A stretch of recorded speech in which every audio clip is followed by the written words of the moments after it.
Problem number 3 এখানে বলা আছে Q1 এবং Q2 দুটি বিন্দু আধান যথাক্রমে A00 এবং 0B0 বিন্দুতে রয়েছে এবং এই উভয় বিন্দু আধানের জন্য 00C বিন্দুতে ক্ষেত্র প্রাবল্য নির্ণয় করতে হবে।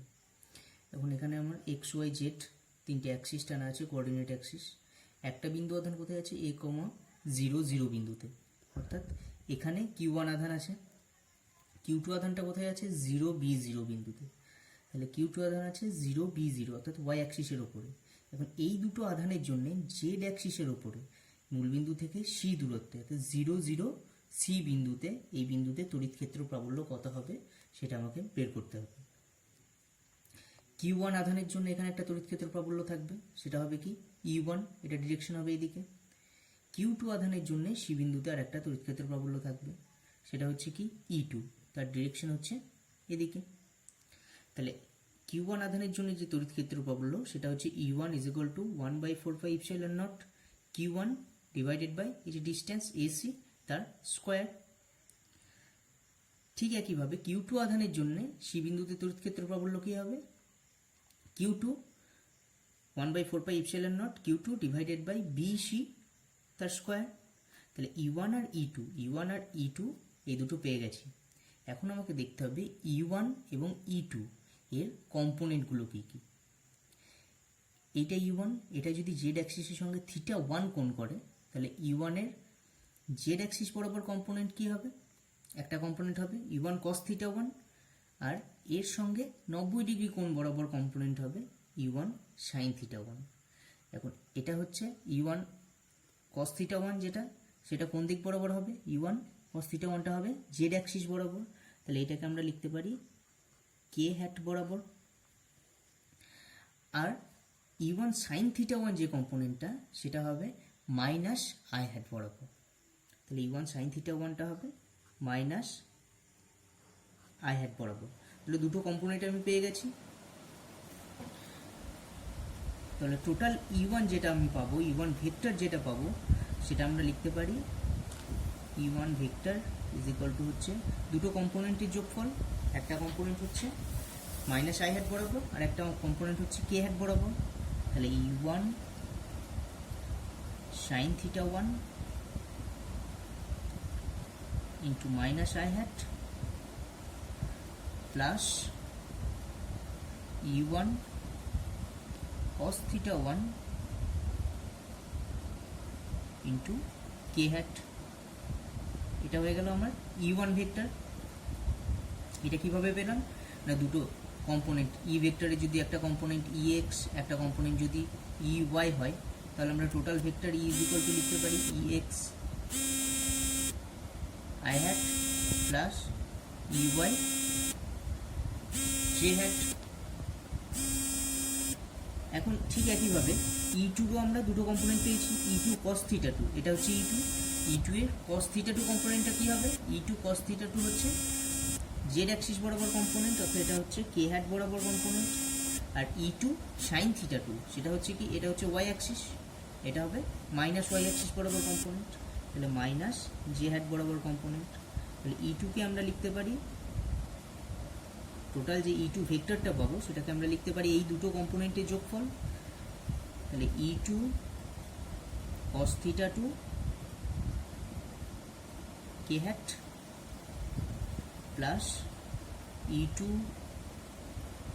sin θ2 into minus j hat. তাহলে আমি এখন E1 আর E2টা পেয়ে গেছি। এবার আমাকে টোটাল তড়িৎ ক্ষেত্র প্রাবল্য যেটা হবে সেটা বের করতে হবে।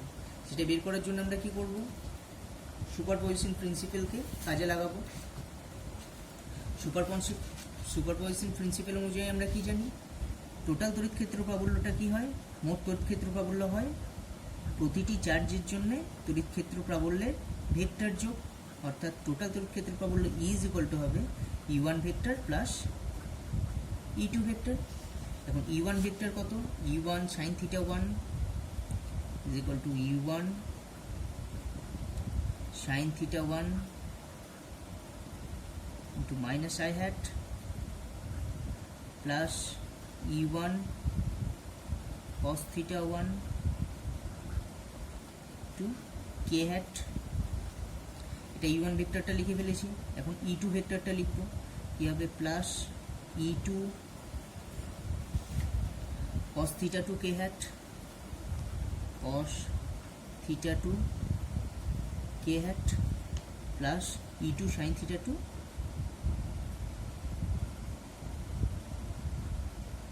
Into minus j hat.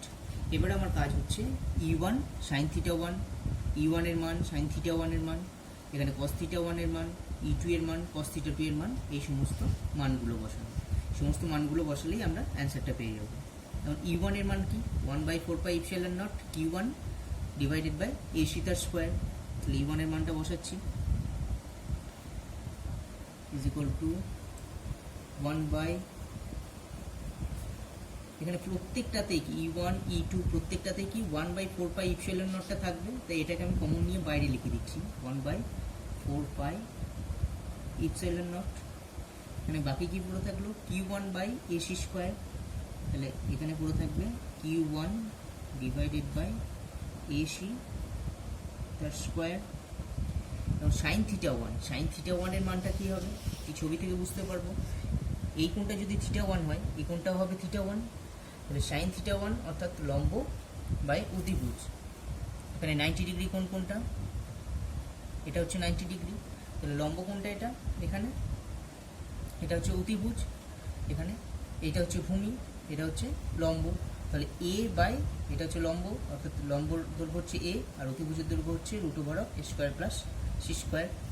এটা যদি মূল বিন্দুটাকে যদি ও ধরি, তাহলে sine theta 1 is equal to লিখতে পারি ও এ লম্ব, অর্থাৎ ও এ ডিভাইডেড বাই অতিভুজ মানে এসি প্লাস এখানে E1 এর জন্য 1/4πε0টা তো বাইরে লিখেছি, পুরো থাকবে Q1 ডিভাইডেড বাই AC তার square cos theta 1। cos theta 1 এর মান কি হবে, cos থিটা 1 হচ্ছে ভূমি বাই অতিভুজ, অর্থাৎ OC এটা হচ্ছে ভূমি বাই অতিভুজ হচ্ছে AC, তাহলে OC divided by AC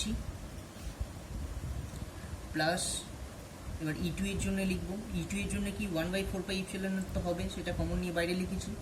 R Q1 এর জায়গায় শুধু কি হবে Q2 ডিভাইডেড বাই ডিস্টেন্সটা কি হবে E2 এর জন্য কি Q2 ডিভাইডেড বাই BC², এই টার্মটা বাইরে লেখা আছে আমাদের, Q2 ডিভাইডেড বাই BC তার স্কোয়ার। দেন cos থিটা 2,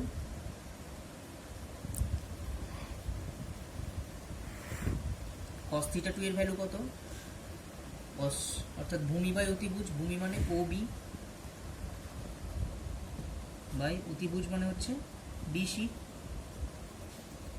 প্লাস কি হবে E2 sin থিটা 2, তাহলে Q2 বাই BC তার square into sine theta 2, sine অর্থাৎ লম্ব বাই অতিভুজ অর্থাৎ OC by BC, OC by BC পুরোটা হয়ে গেছে। এখন AC OA OC এই মানগুলো বসালেই আমরা অ্যান্সার পেয়ে যাবো। তাহলে 1/4πε0, এখানে কি পাবো Q1 ইন্টু এটা কি হবে AC square into AC, AC তার কিউ, AC তার কিউ, এখানে AC এর মান কত √a² প্লাস c², তাহলে √a² প্লাস c², এটার কিউ হবে। আর কি আছে OA, OA এর ভ্যালু কত, OA এর ভ্যালু হচ্ছে A, এখানে হলো A, এখানে একটা জিনিস মিস করে গেছে আমি, sine E1 sin theta 1 into কী হবে মাইনাস আই হ্যাট, এটার সঙ্গে মাইনাস আই হ্যাট থাকবে, এটার সঙ্গে থাকবে কি কে হ্যাট, এটার সাথে কি থাকবে কে হ্যাট, এটার সাথে থাকবে মাইনাস জে হ্যাট, এটার সঙ্গে থাকবে মাইনাস আই হ্যাট প্লাস কি হবে Q1 ডিভাইডেড বাই AC তার কিউ, মানে AC এর মানটা বসিয়ে দেবো A² প্লাস c² তার কিউ ইন্টু OC, OC এর মান হচ্ছে C, সি ইন্টু কি কে হ্যাট। ঠিক একইভাবে এটার জন্য পাবো plus Q two divided by BC. BC এর ভ্যালু হচ্ছে root over of B square plus C square, root over of B square plus C square. এটার কিউ হয়ে যাবে, বিসি তার কিউ হয়ে যাবে নিচে, into O B. O B এর ভ্যালু হচ্ছে বি। বি কোন ডিরেকশনটা কি, কে হ্যাট বরাবর, প্লাস এখানে Q two divided by BC তার কিউ অর্থাৎ root over of B square plus C square তার কিউ ইন্টু ও সি। ও সি এর ভ্যালু হচ্ছে সি, ইন্টু সি ডিরেকশন হচ্ছে মাইনাস জে হ্যাট। তাহলে এটা হয়ে গেল আমাদের অ্যান্সার। এটাকে সাজিয়ে লিখলেই আমার অ্যান্সারটা মিলে যাবে। অর্থাৎ এটাকে আমি যদি ভেঙে লিখি, এখান থেকে এই অবধি একটা কম্পোনেন্ট লিখবো, আর এটা আবার গুণ করে এই একটা কম্পোনেন্ট লিখবো। তাহলে কী পাবো, 1 বাই, এখানে কিউ ওয়ানটা বাইরে লিখছি, Q one divided by 4 pi epsilon naught, কী হবে মাইনাস এ আই হ্যাট, এটার জন্য মাইনাস এ আই হ্যাট।